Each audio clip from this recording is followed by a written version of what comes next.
പ്രിയ സഹോദരനെ, കർത്താവായ യേശു ക്രിസ്തുവിൻ്റെ രണ്ടാം വരുന്ന ചാനലിലേക്ക് നിങ്ങൾക്ക് എല്ലാവർക്കും സ്വാഗതം. അതിനായി കർത്താവായ ഈശോ എളിദാസിനെ അനുവദിച്ചിനോർത്ത് യേശു ക്രിസ്തുവിന് നന്ദിയും സ്തുതിയും സമർപ്പിക്കുന്നു. ആമേൻ. പ്രിയപ്പെട്ടവരെ, കഴിഞ്ഞ ദിവസങ്ങളിലൊക്കെ നാം കേൾക്കുന്ന ചില വാർത്തകളിലെ ചില ഭാഗങ്ങൾ ഞാൻ ഒന്ന് സൂചിപ്പിക്കാൻ ആഗ്രഹിക്കുകയാണ്. അത് കേരളത്തിലെ അഴിമതിയെക്കുറിച്ചും മറ്റു കാര്യങ്ങളെക്കുറിച്ചും ഒക്കെയാണ്. അത് വാർത്തകളെടുത്ത് നമുക്ക് പ്രത്യേകിച്ച് പറയേണ്ട ആവശ്യമില്ല, എല്ലാവർക്കും കേൾക്കാനും അറിവുള്ളതാണ്. അതുപോലെ മറ്റൊരു പ്രധാനപ്പെട്ട വാർത്തയാണ് സഭയെ സംബന്ധിച്ചും സഭയിൽ നടക്കുന്ന പ്രശ്നങ്ങളെക്കുറിച്ചൊക്കെ ധാരാളം വാർത്തകൾ നമ്മൾ കേൾക്കാറുണ്ട്. അതും നമ്മൾ കേൾക്കുന്നതാണ്. എന്നാൽ ഇപ്പോൾ നമുക്ക് ഞങ്ങളുടെ പള്ളിയിൽ ഇടവക പള്ളിയിൽ കഴിഞ്ഞ ദിവസം ഒരു അറിയിപ്പ് ഞങ്ങൾ കേട്ടു. വികാരിച്ചൻ്റെ അറിയിപ്പായിരുന്നു. അത് ഇപ്രകാരമാണ്: നിങ്ങളുടെ ബയോഡാറ്റകളെല്ലാം നിങ്ങൾ അച്ഛനൊന്ന് ഏൽപ്പിക്കണം. അത് കമ്പ്യൂട്ടർ കയറ്റാനാണ്. അത് സൗകര്യാർത്ഥമായിട്ട് പെട്ടെന്ന് സർട്ടിഫിക്കറ്റ് എടുക്കാൻ വേണ്ടിയിട്ട് ഇങ്ങനെ കമ്പ്യൂട്ടർ ഞെക്കി കഴിഞ്ഞാൽ സർട്ടിഫിക്കറ്റ് കിട്ടും. അതിനുവേണ്ടി എളുപ്പത്തിന് വേണ്ടിയിട്ടാണ്. അതുകൊണ്ട് എല്ലാവരും തങ്ങളുടെ ബയോഡാറ്റകൾ, പേര്, വിവരം, ആത്മസ്ഥിതി. ഞങ്ങളുടെ ഒക്കെ പഴയ കാലത്ത് ഈ സമ്പ്രദായം വരുന്നതിന് മുമ്പ് ആത്മസ്ഥിതി പുസ്തകം എന്ന് പറഞ്ഞൊരു പുസ്തകമുണ്ട്. അതിനകത്തൊരു വ്യക്തിയുടെ ആത്മസ്ഥിതി എന്ന് പറഞ്ഞാൽ ആത്മാവിൻ്റെ സ്ഥിതി. അതിനകത്ത് ജനിച്ച വർഷം, മാമോദിസ പേര്, മാമോദിസ മുക്കിയത്, വർഷം, ഏത് ഹോസ്പിറ്റൽ അല്ലെങ്കിൽ എവിടെ, തലതൊട്ടമ്മമാരാര്, എന്നാണ് ആതുർബാനം സ്വീകരിച്ചത്, എന്നാണ് സൈലം സ്വീകരിച്ചത്, എന്നാണ് വിവാഹം കഴിച്ചത് എന്നൊക്കെ ചോദിക്കുന്ന ഒരു ആത്മസ്ഥിതി പുസ്തകം എന്ന് പറയും. പ്രിയപ്പെട്ട, അതിനകത്താണ് നമ്മളെക്കുറിച്ചൊരു ബയോഡാറ്റ എന്ന് പറയുന്ന പോലെ ഒരു ആത്മാവിൻ്റെ സ്ഥിതി എല്ലാം കാണിച്ചുകൊണ്ടുള്ള ഒരു സംഭവം, ഒരു പുസ്തകം, നമ്മുടെ റിപ്പോർട്ട് ബുക്ക്, ഒരു വ്യക്തിയെക്കുറിച്ച് അല്ലെങ്കിൽ കുടുംബത്തെക്കുറിച്ച് റിപ്പോർട്ട് ബുക്ക്. അതേപോലെ തന്നെ ഇപ്പോൾ നമ്മുടെ സഭയിൽ തലശ്ശേരി രൂപത ഓരോ ഇടവകയിലുണ്ടെന്നാണ് പറയുന്നത്. എല്ലാ രൂപത്തിലും കേരളത്തിൽ മൊത്തമായിട്ടുണ്ടെന്നാണ് പറയുന്നത്. ഒരു ഇടവകയെ സംബന്ധിക്കുന്ന ഒരു വ്യക്തിയുടെ ആത്മാവിൻ്റെ സ്ഥിതിയെ സംബന്ധിക്കുന്ന ആത്മസ്ഥിതി പുസ്തകത്തിൻ്റെ ഒരു ബയോഡാറ്റയും കൂടെ ഇനി വൈദികരിലേക്ക് കൊടുക്കണം. അത് കമ്പ്യൂട്ടർ കയറ്റണം എന്ന് പറയുന്നു. ഇപ്പോൾ ഞാൻ പ്രിയപ്പെട്ട സഹോദരനെ പറയുന്നത്, നമ്മുടെ മതബോധന ഗ്രന്ഥം, കത്തോലിക്ക സഭയുടെ മതബോധന ഗ്രന്ഥത്തിൽ ഇങ്ങനെ എഴുതപ്പെട്ട് പേജ് നമ്പർ 270, വാക്യം നമ്പർ 28-20. ആ വാക്യം നമ്പർ പറയുന്നുണ്ട്: ദൈവരാജ്യ സ്വർഗരാജ്യ പ്രവേശനത്തിന് വിഘാതമായി നിൽക്കുന്ന ആധുനിക ഉപകരണങ്ങൾ നാം സുവ്യക്തമായും വേർതിരിച്ച് കാണേണ്ടതാണ് എന്നാണ് അതിനകത്ത് ഞാൻ നിങ്ങളെ കാണിച്ചിട്ടുള്ളത്. അതിനകത്ത് നമ്മൾ വായിക്കുന്നത്, നമ്മൾ മനസ്സിലാക്കുന്ന ഇപ്രകാരമാണ്: അതൊന്നും ഉപയോഗിക്കാതൊക്കെ സുവ്യക്തമായിട്ട് വേർതിരിച്ച് ഉപയോഗത്തിൽ നിന്ന് മാറ്റിവെക്കണം. അതൊന്നും നമ്മുടെ ആത്മാവിൻ്റെ വിശുദ്ധിക്കോ ആത്മീയ വിശുദ്ധിയുടെ ശക്തി കൊണ്ട് നിറഞ്ഞ് ഈ ലോകത്തിലെ പ്രശ്നങ്ങളെ അതിജീവിച്ച് നിത്യത്തിലേക്ക് പ്രവേശിക്കുകയോ ചെയ്യാൻ സാധ്യമല്ല. അതിന് തടസ്സമാണ് നിൽക്കുന്നതൊക്കെയാണ് അതിൻ്റെ അർത്ഥം. അപ്പോൾ പ്രിയപ്പെട്ടവരെ, നമ്മുടെ ഒരു വ്യക്തിയെ സംബന്ധിച്ച് ബയോഡാറ്റ വൈദികർ ഓരോ ഇടവകയിൽ, അത് ചിലപ്പോൾ ഒരുപക്ഷെ അതിന് മൊത്തം ക്രോഡീകരണം രൂപതയുണ്ടാവാം അല്ലെങ്കിൽ സഭയിലുണ്ടാവാം. ഇതെല്ലാം ഇങ്ങനെ ക്രോഡീകരിച്ച് ബയോഡാറ്റ കയറ്റി വെച്ച് എന്തിനാണ് ഇങ്ങനെ മനുഷ്യൻ്റെ ആത്മസ്ഥിതി കമ്പ്യൂട്ടർ കയറ്റി വെക്കുന്നതിൻ്റെ ആവശ്യം? പറച്ചിലിൽ സർട്ടിഫിക്കറ്റ് എടുക്കാനാണ് പറച്ചിൽ. എന്നാൽ അങ്ങനെയല്ല എന്ന് ഞാൻ മനസ്സിലാക്കിയാണ്. ഒരുപക്ഷെ എൻ്റെ മനസ്സിലിരിപ്പോൾ, അല്ലെങ്കിൽ അത് നിങ്ങൾക്ക് മനസ്സിലാകണമെന്നില്ല, അല്ലെങ്കിൽ അതിനെപ്പറ്റി ചിന്തിച്ചിട്ടുണ്ടാവില്ല.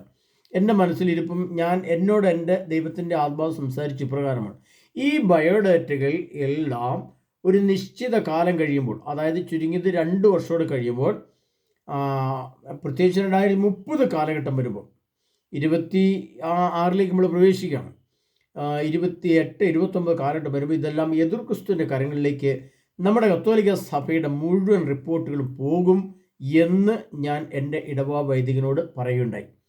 അത് എൻ്റെ രൂപത അടിസ്ഥാനത്തിലുള്ളൊരു വൈദികനോട് ഞാൻ ഫോണിൽ വിളിച്ച് പറഞ്ഞു, ഇത് നമ്മുടെ കയ്യിൽ നിന്ന് നഷ്ടപ്പെട്ടു പോകും, ഇതിൻ്റെ ആവശ്യമില്ല, ഇങ്ങനെ ബയോഡാറ്റ ഉണ്ടാക്കേണ്ട ആവശ്യമില്ല. കാരണം കേരളത്തിലെ ജനങ്ങളുടെ ബയോഡാറ്റ പോലും കേരള ഗവൺമെൻറ്റിൽ നിന്നും പുറത്തു പോയിട്ടുണ്ട്, അത് വിദേശത്തേക്ക് പോയിട്ടുണ്ടെന്ന് പറഞ്ഞ് ഒരിക്കലും വാർത്ത കേൾക്കുകയുണ്ടായി. ഒരു 3-4-5 വർഷങ്ങൾക്ക് മുമ്പ് കേരളത്തിലെ ഓരോ ജനങ്ങളുടെയും ബയോഡാറ്റ, ഗവൺമെൻറ് ബയോഡാറ്റകൾ പോലും വിദേശ രാജ്യങ്ങൾക്ക് ചോർത്തി കൊടുത്തെന്നോ അതെങ്കിലും കോടികൾ കൊടുത്ത് വാങ്ങിയെന്നൊക്കെ പറഞ്ഞ് അന്നത്തെ കാലത്ത് വാർത്ത കേട്ടിട്ടുണ്ട്. എന്നതുപോലെ ഞാൻ 2 കാര്യമാണ് എൻ്റെ വികാരിച്ചോട് ഞാൻ പറഞ്ഞിരിക്കുന്നത്. ഒന്ന്, വൈദികരെ തടഞ്ഞു നിർത്തി വെടിവെച്ച് കൊന്നിട്ട് ഈ ബയോഡാറ്റ മേടിക്കുന്ന കാലം തൊട്ടടുത്തെത്തിയിട്ടുണ്ട്. മറ്റൊന്ന്, ഈ കോടാനുകോടി രൂപ എതിർ ക്രിസ്തു അതിൻ്റെ ആൾക്കാരോ കാശ് കൊടുത്ത് കത്തോലിക്ക സഭയ്ക്ക് ഡൊണേഷനായിട്ട് കൊടുത്തിട്ട് ആ ബയോഡാറ്റ അവർ മേടിച്ചുകൊണ്ട് പോകാനുള്ള സാധ്യതയും ഉണ്ട്. ഇത് പ്രവചന രൂപത്തിലും ഒരു ജ്ഞാനത്തിൻ്റെ രൂപത്തിലും ഞങ്ങൾ സംസാരിക്കുകയാണ്. അപ്പോൾ എന്താണ് സംഭവിക്കുക എന്ന് ചോദിച്ചാൽ, നമ്മൾ കഴിഞ്ഞ ദിവസം കേട്ട വാർത്തയിൽ ഒരു വാർത്ത ഇതാണ്.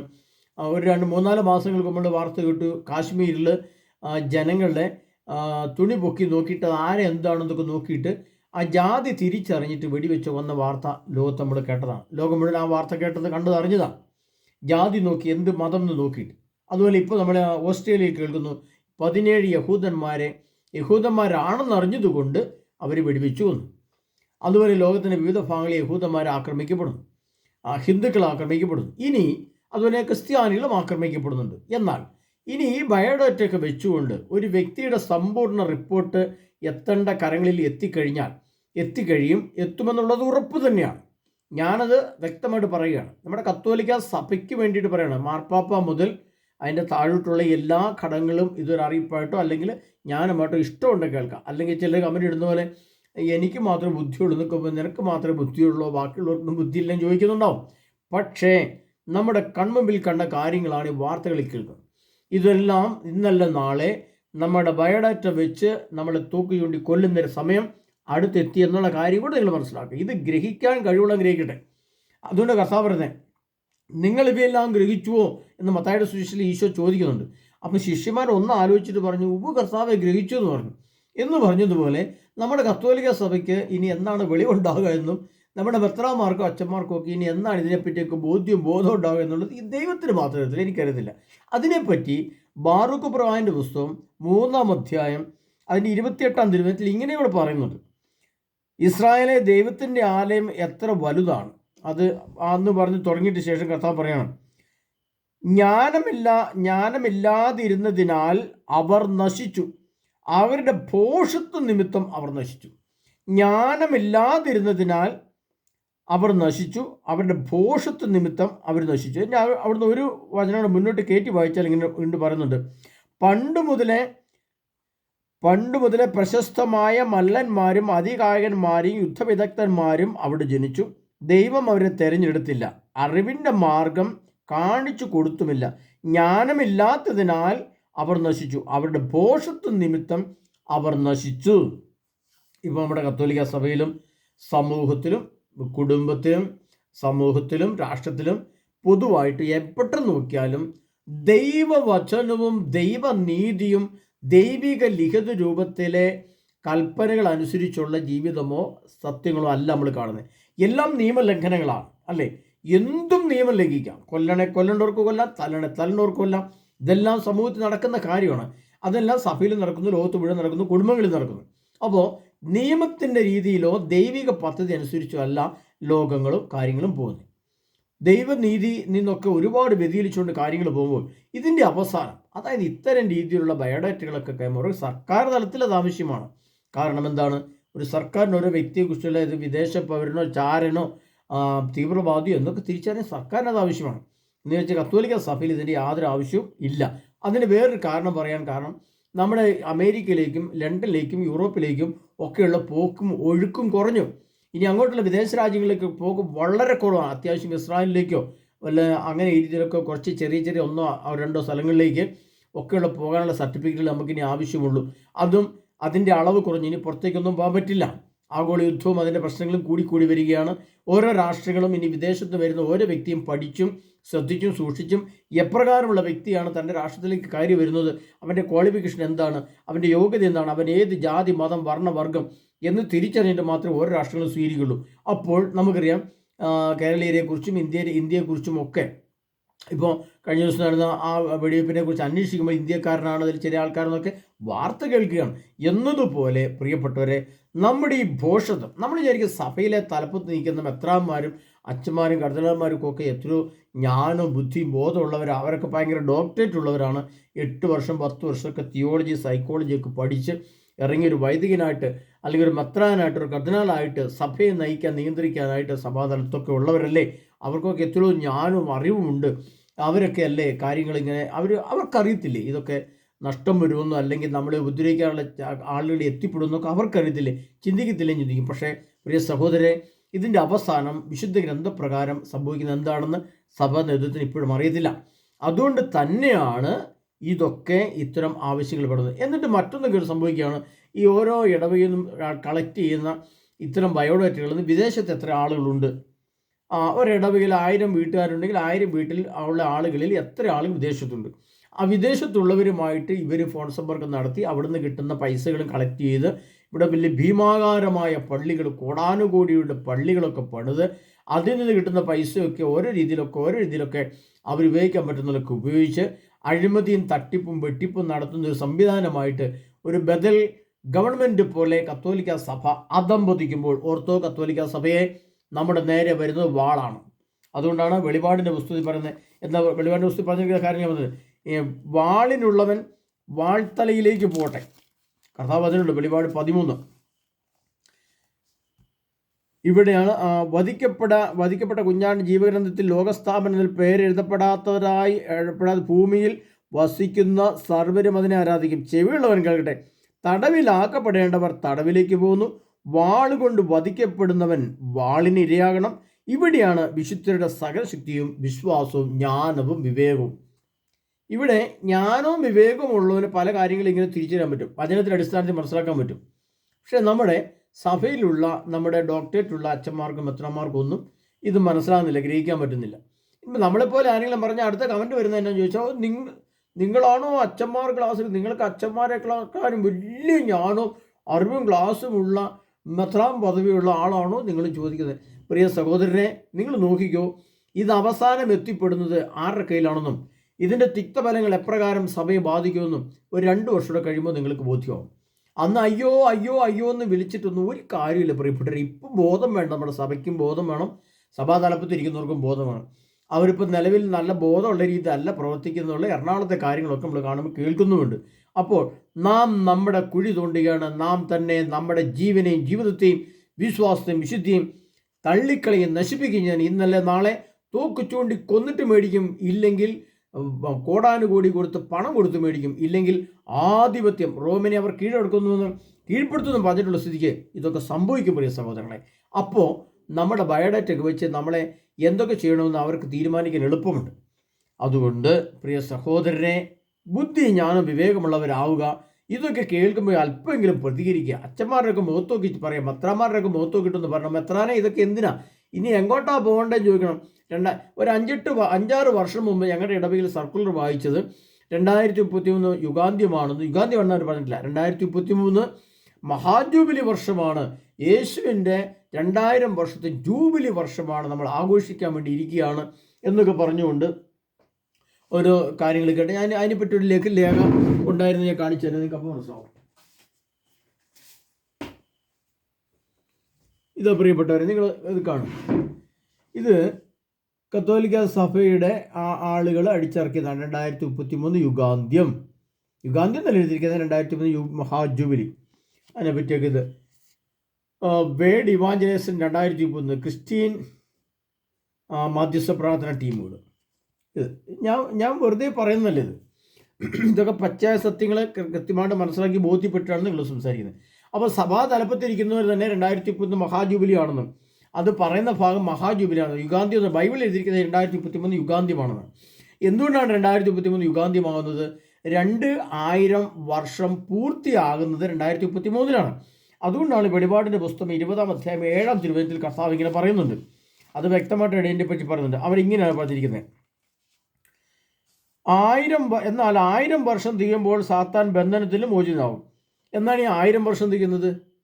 1000 വർഷം ക്രിസ്തുവിന് ശേഷം കടന്നുപോയി, രണ്ടാമത്തെ 1000 വർഷം വന്ന് രണ്ടാമത്തെ 1000 പൂർത്തിയാകണമെങ്കിൽ 8 വർഷം കൂടെ ഉണ്ട്.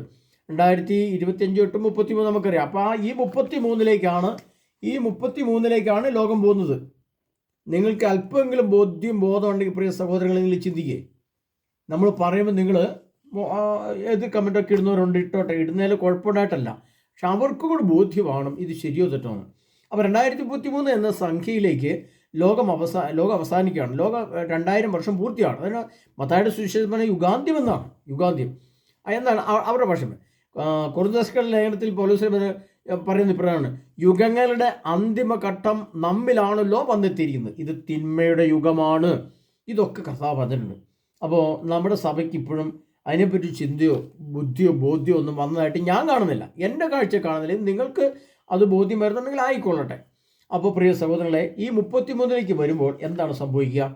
യുഗാന്ത്യമാണ്. യുഗാന്ത്യത്തിൽ വരുമ്പോൾ കർത്താവ് പറഞ്ഞിരിക്കുക എന്താണ്? യുഗാന്ത്യം വരെ എന്നും ഞാൻ നിങ്ങളുടെ കൂടെ ഉണ്ടായിരിക്കുന്നു ഈശോ പറഞ്ഞിട്ടുണ്ട്. അപ്പോൾ ആ യുഗാന്ത്യം കഴിഞ്ഞ ശേഷം ക്രിസ്തു ഭൂമിയിലില്ല, ലോകത്തിലില്ല. അപ്പോൾ 2033 ശേഷം പിന്നെ ഈ ലോകമുണ്ടോ, അവിടെ ക്രിസ്തു ഉണ്ടോ, സഭയുണ്ടോ എന്ന് പോലും നമുക്കറിയത്തില്ല. ഇനി എൻ്റെ ഭാഷയിൽ പറഞ്ഞാൽ, ബൈബിൾ വിശുദ്ധ ഗ്രന്ഥത്തിൻ്റെ ഭാഷയിൽ പറഞ്ഞാൽ പിന്നീടില്ലൊരു ലോകമില്ല. അന്നേരത്തേനും 2030 കാലഘട്ടം വരുമ്പോൾ തന്നെ കത്തോലിക്ക സഭയുടെ ആധിപത്യവും തലപ്പത്തെ അവസ്ഥകളെല്ലാം എതിർക്രിസ്തുവിൻ്റെ കരങ്ങളിലേക്ക് പോയിരിക്കും. അപ്പോൾ ഈ ബയോഡാറ്റ മുഴുവൻ കൊടുക്കുമ്പോൾ, ഇത് കളക്ട് ചെയ്ത് ശേഖരിക്കുമ്പോൾ ഇതെല്ലാം നമ്മുടെ കയ്യിൽ നിന്നും സഭയുടെ ഔദ്യോഗിക കണക്കിൽ, സഭയുടെ പുസ്തക ചുരുളുകളിൽ, സഭയുടെ പുസ്തക കാര്യങ്ങളിൽ രഹസ്യമായിട്ട് സൂക്ഷിക്കേണ്ടതാണ് ഓരോ വ്യക്തിയെ കുറിച്ചുള്ള ബയോഡാറ്റ എന്ന് പറയുന്നത്. അത് പള്ളിയിലും പള്ളിമുറിയിലും വിവാഹ സർട്ടിഫിക്കറ്റ്, മരണ സർട്ടിഫിക്കറ്റ് അല്ലെങ്കിൽ അങ്ങനെയുള്ള ആവശ്യങ്ങൾക്ക് സഭയും തമ്മിലുള്ള ആവശ്യങ്ങൾക്ക് ഉപയോഗിക്കേണ്ടതാണ് ഈ സർട്ടിഫിക്കറ്റ്. അത് മുഴുവൻ കമ്പ്യൂട്ടറിൽ കയറ്റുക എന്ന് പറയുന്നത് എന്താണ്? കമ്പ്യൂട്ടറിൻ്റെ ഡിസ്കോ അല്ലെങ്കിൽ എൻ്റെ ഹാർഡ്വെയറോ അല്ലെങ്കിൽ അതിൻ്റെ ആ സംവിധാനങ്ങൾ ആർക്ക് വേണമെങ്കിൽ തട്ടിയെടുക്കാനോ അല്ലെങ്കിൽ കാശ് കൊടുത്തിട്ട് മേടിക്കാനോ സാധിക്കും. ഇതൊന്നും ആവശ്യമില്ലാത്ത കാര്യങ്ങളാണ്. അപ്പോൾ ഈ ആവശ്യമില്ലാത്ത കാര്യങ്ങളിലേക്ക് ചെന്ന് തലയിട്ടിട്ട് തീരാൻ പോകണം നമ്മുടെ ലോകവും നമ്മുടെ സഭയും എന്ന് പ്രിയപ്പെട്ട സഹോദരങ്ങളെ നിങ്ങൾ ഒരിക്കൽ കൂടി മനസ്സിലാക്കുക. ബുദ്ധി ജ്ഞാനം ബോധമുള്ളവർ ഗ്രഹിക്കുക, അല്ലാത്തവർ ഗ്രഹിക്കുക. അതുകൊണ്ട് കർത്താവ് നിങ്ങളിതെല്ലാം ഗ്രഹിച്ചോ എന്ന് ചോദിച്ചേ. ഗ്രഹിക്കുക എന്ന് പറഞ്ഞ വാക്കിൻ്റെ അർത്ഥം എന്താണ്? ഒറ്റ സെക്കൻഡിൽ, അതിന് പറഞ്ഞിട്ടുണ്ട്, ഒറ്റ സെക്കൻഡിൽ ഒരു കാര്യം ബുദ്ധിയുടെ, മനസ്സിൻ്റെയും ശരീരത്തിൻ്റെയും ആത്മാവിൻ്റെ തലത്തിൽ ബോധ്യമാകുന്നതാണ് ഗ്രഹിക്കുക എന്ന് പറഞ്ഞു, അല്ലെങ്കിൽ മനസ്സിലാക്കുക എന്ന് പറഞ്ഞു. ഒറ്റ സെക്കൻഡിൽ ഇത് മനസ്സിലാക്കാൻ സാധിക്കും നമുക്ക്. പക്ഷെ അങ്ങനെ ആർക്കെങ്കിലും സാധിക്കുമോ? ഇങ്ങനെയുള്ള കാര്യങ്ങൾ സാധിക്കുമോ? അപ്പോൾ അന്നേരം പറയും, വിമർശിച്ചാന്ന് പറയും, അന്നും പറഞ്ഞ കളഞ്ഞു, അങ്ങനെ എനിക്ക് കുഴപ്പമൊന്നുമില്ല. പക്ഷേ സംഭവിക്കാൻ പോകുന്ന കാര്യങ്ങൾ മുന്നറിയിപ്പിട്ട് ഞാൻ പറയുകയാണ്, ഇതെല്ലാം തീരുകയാണ്. മനസ്സിലാക്കുക, ഗ്രഹിക്കാൻ പറ്റും, ഗ്രഹിക്കട്ടെ. പ്രിയ സഹോദരരെ, കർത്താവായ യേശു ക്രിസ്തുവിൻ്റെ വിശുദ്ധ ഗ്രന്ഥത്തെ ആസ്പദമാക്കിയുള്ള വചനത്തിൻ്റെ അടിസ്ഥാനത്തിൽ നാം ഈ ലോകത്ത് ജീവിക്കാൻ ഇനിയെങ്കിലും നിങ്ങൾ പഠിക്കണം. സഭ അതിന് നമ്മളെ ഒരുക്കിയെന്നൊന്നും വരികയില്ല, ഒരുക്കുകയുമില്ല. ഒരു കുർബാനയും ചൊല്ലി അല്ലെങ്കിൽ ചെറിയ എന്തെങ്കിലും കാര്യങ്ങളൊക്കെ പറഞ്ഞ് പോവുള്ളൂ. പക്ഷെ നമുക്ക് വിശുദ്ധ ഗ്രന്ഥമുണ്ട്. വിശുദ്ധ ഗ്രന്ഥം വായിച്ച് അതിൻ്റെ അടിസ്ഥാനമായി അതിൽ അന്തർലീനമായിരിക്കുന്ന ആത്മീയ നിഗൂഢ രഹസ്യങ്ങളെ നാം സ്വായത്തമാക്കി നമ്മുടെ ആത്മാവിനെ നാം ദൈവത്തിന് മുമ്പിൽ ഒരുക്കി വേണം.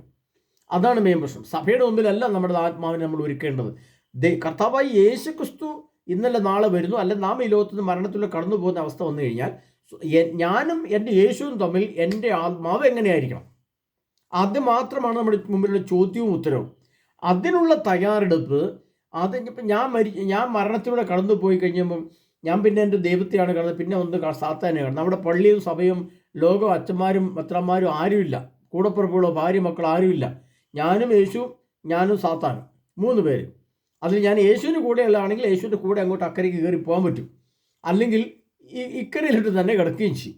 അപ്പോൾ അവിടെ നമ്മുടെ മുമ്പിൽ ആരുമില്ല. അപ്പോൾ അവിടെ ഞാനും യേശുവും തമ്മിലുള്ള ബന്ധം, ഞാനും യേശുവും തമ്മിലുള്ള വിശുദ്ധി, ഞാനും യേശുവും തമ്മിലുള്ള വിശ്വാസ ശക്തി, ഞാനും യേശുവിന് വേണ്ടി ഞാൻ പ്രവർത്തിച്ച എൻ്റെ പ്രവൃത്തികൾ, യേശു ക്രിസ്തുവിന് വേണ്ടി ഞാൻ നിലനിന്നതിൻ്റെ എൻ്റെ ആശയങ്ങൾ, യേശു ക്രിസ്തുവിന് വേണ്ടി ഞാൻ ആവശ്യമില്ലാത്ത കാര്യങ്ങളെല്ലാം മാറ്റിക്കളഞ്ഞതിനെ പറ്റിയുള്ള ചിന്തകൾ, ഇങ്ങനെ എല്ലാ വിധത്തിലും ക്രിസ്തുവിന് വേണ്ടി നിലനിൽക്കുന്ന ഒരു പശ്ചാത്തലം ഈ ഭൂമിയിൽ നാം രൂപീകരിച്ച് എടുത്തില്ല എങ്കിൽ പ്രിയപ്പെട്ടവരെ, നമ്മൾ അമ്പെ പരാജയപ്പെട്ടു. മരണശേഷം എനിക്ക് വേണ്ടി ആരെങ്കിലും രക്ഷിക്കും, എന്നെ ആരെങ്കിലും സഹായിക്കും ചിന്തിച്ചിട്ട് ഒരു കാര്യവുമില്ല. പിന്നീട് നമുക്ക് പ്രാർത്ഥിച്ചാൽ പോലും കർത്താവ് അത് സ്വീകരിക്കുകയുമില്ല. അതിനാൽ പ്രിയ സഹോദരങ്ങളെ, കർത്താവായ യേശു ക്രിസ്തുവിൻ്റെ 2ാം വരവിന് മുമ്പായി നമ്മൾ ഇത്തരം കാര്യങ്ങളെപ്പറ്റി ചിന്തിക്കുകയും പഠിക്കുകയും ചെയ്തുകൊണ്ട് നമ്മൾ ജ്ഞാനമുള്ളവരാകുക. ജ്ഞാനം ഉള്ള രീതിയിൽ നമ്മൾ പ്രതികരിക്കുകയും ചെയ്യാം. നമുക്ക് പ്രതികരിക്കാം, നമുക്ക് ചെന്ന് പറയാൻ കഴിയണം, ഇതിൻ്റെയൊക്കെ ഭവിഷ്യത്ത് ഇങ്ങനെ ഉണ്ട്, ഇതൊക്കെയാണ് ഇതിൻ്റെ ശരി, ഇതിൻ്റെ ആവശ്യമില്ല. നിലവിലുള്ള സംവിധാനങ്ങൾ പോലെ തന്നെ മതി. ആവശ്യമുള്ളപ്പോൾ ബുക്ക് തുറന്ന് പേരും അഡ്രസ്സും എടുത്ത് ഒരു പേപ്പർ എഴുതി കൊടുത്താൽ മതി. അങ്ങനെയല്ല നമ്മൾ കല്യാണക്കുറിയൊക്കെ കൊടുക്കുന്നത് എന്ന് പറയുന്നത്. അങ്ങനെയൊക്കെയല്ലേ ചെയ്യാറില്ല. ആ പാരമ്പര്യം മതിയല്ലോ. പിന്നെ എന്തിനാണ് ഇതൊക്കെ ചെയ്തു കൂട്ടുന്നത്? ഇതൊക്കെ തൻ്റെ തലയിൽ തന്നെ ഈ വിനാശം ഇതെല്ലാം നിൻ്റെ തലയിൽ തന്നെ നിവദിക്കുമെന്ന് കർത്താവ് പറഞ്ഞു വെച്ചിരിക്കുന്ന വചനങ്ങൾ പുറകെ കിടപ്പുണ്ട്. അതുകൊണ്ട് പ്രിയ സഹോദരങ്ങളെ, കർത്താവിൻ്റെ വരവിനായിട്ട് ഒരുങ്ങുന്ന ഒരു പശ്ചാത്തലത്തിലാണ് നമ്മൾ നിൽക്കുന്നത്. 2033 സംഖ്യയിലേക്ക് വരുമ്പോൾ നാം യുഗാന്ത്യത്തിലേക്ക് പ്രവേശിക്കുകയാണ്. അതുകൊണ്ട് അത് മനസ്സിലാക്കി നമ്മൾ പ്രാർത്ഥിക്കുകയും പ്രവർത്തിക്കുകയും ചെയ്യണം. ഇതെല്ലാം കത്തോലിക്ക സഭയുടെ ഗ്രന്ഥങ്ങളിൽ അവർ തന്നെ പബ്ലിഷ് ചെയ്ത കാര്യങ്ങളാണ്. ഇത് വളരെ യാദൃശ്യമായിട്ട് കിട്ടിയൊരു പുസ്തകമാണ്. അതിൻ്റെ പുസ്തകമാണ്, അതിൻ്റെ തന്നെ ഫ്രണ്ട് പേജാണിത്. അപ്പോൾ പ്രിയപ്പെട്ടവർ, നമ്മൾ എന്താ മനസ്സിലാക്കേണ്ടത്? യുഗാന്ത്യം അഥവാ കാലങ്ങളിലേക്ക് എത്തിയെന്ന് മനസ്സിലാക്കിക്കൊണ്ട് നിൻ്റെ ജീവിതത്തെ ഒന്ന് ക്രമീകരിച്ചു വെച്ചു. ഇന്നല്ല നാളെ നാം മരണമെന്ന സംഭവം നമ്മുടെ മുമ്പിൽ വന്നു കഴിയുമ്പോൾ കർത്താവിൻ്റെ മുമ്പിൽ നമ്മുടെ ഏത് രീതിയിൽ നമ്മുടെ ആത്മാവിനെ സമർപ്പിക്കും എന്ന് ചിന്തിച്ചു വെക്കുക. അതിനായി യേശുക്രിസ്തുവിൻ്റെ തിരുവചനങ്ങൾ നമ്മളെ വ്യക്തമായും ശക്തമായും ജ്ഞാനത്തിൻ്റെ അടിസ്ഥാനത്തിൽ പഠിപ്പിക്കുമാറാകട്ടെ. നമ്മുടെ കയ്യിൽ നിന്നും നഷ്ടപ്പെട്ടു പോകുന്ന വിശ്വാസവും വിശുദ്ധിയും തിരിച്ചു പിടിക്കുവാൻ കിട്ടുന്ന അവസരങ്ങൾ ഉപയോഗിച്ചുകൊണ്ട് പ്രിയപ്പെട്ടവരെ ജ്ഞാനത്തിന്, അതുകൊണ്ടാണ് ഇവിടെ കർത്താവ് പറഞ്ഞിരിക്കുന്നത്, ഇവിടെ ഭൂമിയിൽ വധിക്കപ്പെട്ട സകലരുടെയും രക്തം, വെളിപാട് 13, ഇവിടെ ജ്ഞാനമാണ് ആവശ്യമായി വരുന്നത്. അത് എഴുതി വെച്ചിട്ടുണ്ട്. നമ്മൾ ജ്ഞാനികളായിട്ട് മാറണം. വെളിപാട് 13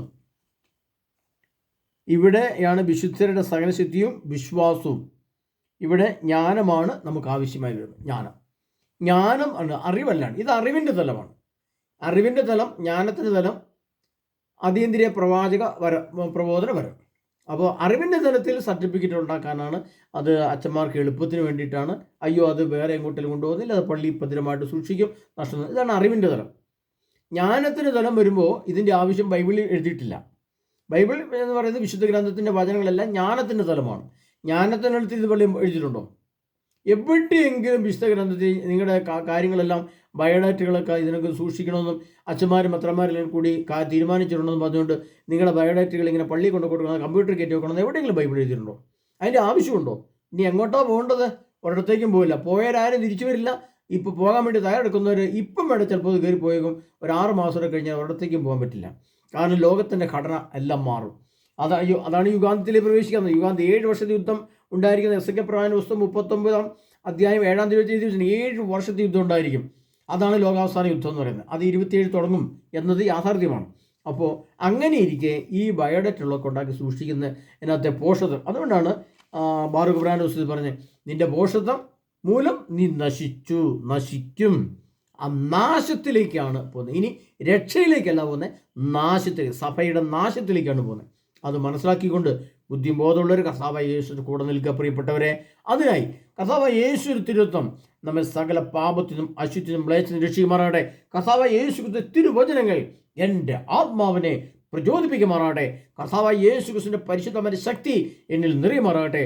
ക്രിസ്തുവിന് വേണ്ടി ജീവനും ജീവിതവും സമർപ്പിക്കുവാൻ, ശക്തമായ അഭിഷേകത്തോടെ ക്രിസ്തുവിന് വേണ്ടി പ്രഘോഷിക്കുവാൻ, ക്രിസ്തുവിന് വേണ്ടി നിലനിൽക്കുവാൻ നമ്മളെ ഓരോരുത്തരും ദൈവത്തിൻ്റെ ആത്മാവ് ശക്തീകരിക്കുമാറാട്ടെ. അതിനായി നമ്മെ ഓരോരുത്തരും സമർത്ഥമായി ഈശോ അനുഗ്രഹിക്കുമാറാട്ടെ. ആമേൻ.